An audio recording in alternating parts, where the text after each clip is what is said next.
Thanks, John. I'd like to talk about our Omni rollout. So can we go to the next slide? So one more, I guess. So a quick intro. First about Synthesia, I guess. We're an AI video company. We're founded in 2017. We're about 400 people. And really, we think that video is the most engaging way to interact, and people want to consume video. So businesses should be creating more video content and less text content. I was the first data hire in May 2024. There were already about 250 people and about 50 million in revenue then, so it's quite late to start a data team. This is a little example of how the tech works. Hello Omnivision, this is Ed's personal avatar at the ready. So you create an avatar of yourself, and then you can make that say anything, right? And that's kind of fun. It's more for training materials and stuff like that. FAQs, have it in every language, have it easy to update.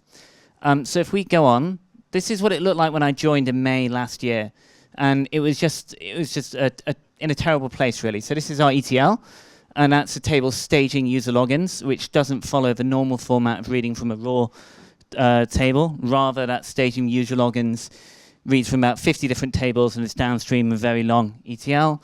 And that's the product world. In the non-product world, we were using Metabase. And every query, I realized, looked like this. Select star from 10 different staging tables, and then would have the same little CTE that calculated the industry, or CTE that calculated the win rate, or whatever else. So it was pretty bad, really. And it meant that there was just no ability to self-serve. Nobody really agreed on anything. You know, I'd get there, and the typical thing of the VP of marketing says they've created enough MQLs this month. The VP of sales say they haven't. That kind of stuff happening all the time.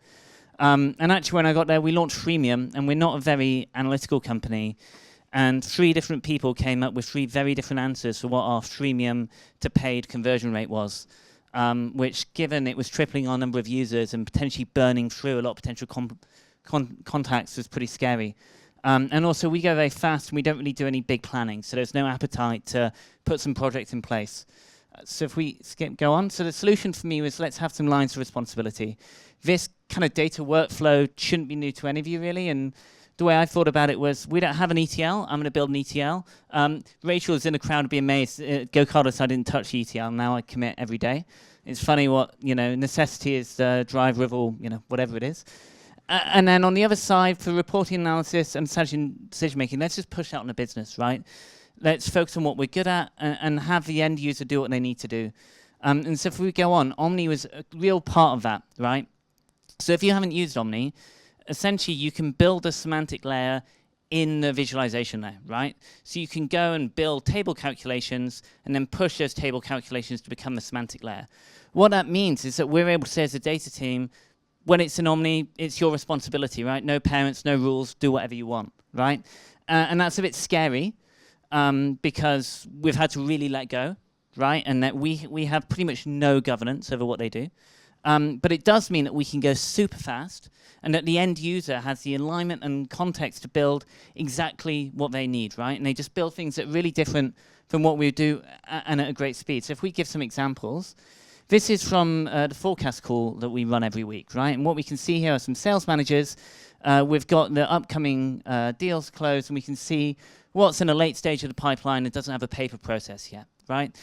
We can use this to drive operational efficiency in our sales team in a way that is nuanced, right? And I've never seen a data analyst build something like that because none of us are sales managers, right? On the other side, we've got an SDR leader who, when I met him, I thought was one of those leaders of men SDR leaders and not one of those I'll build a dashboard SDR leaders.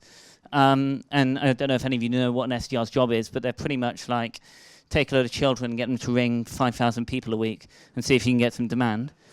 And we had this problem that our call to connect rate was falling off.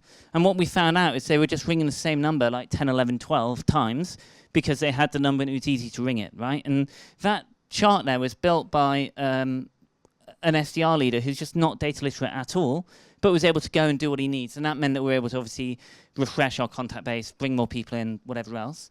And this is the next output if we go on.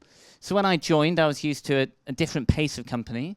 And I thought it would take 3 months to put together a business case to buy a BI tool.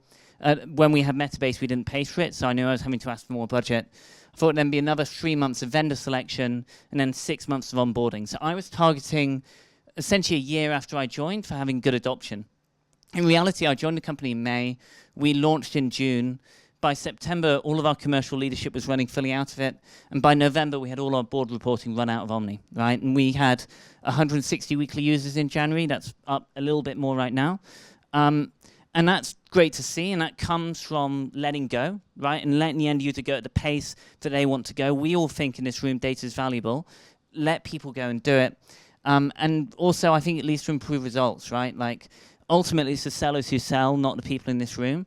But we're able to have record month on record month on record month in a massive way. And it's not driven by whales. It's not like we used to sell 10K deals and now we sell 100K deals. It's that we're just more operationally efficient. And I think the data team's played a big part in that. So it's been a really great success story. So that's it, I guess. Thank you.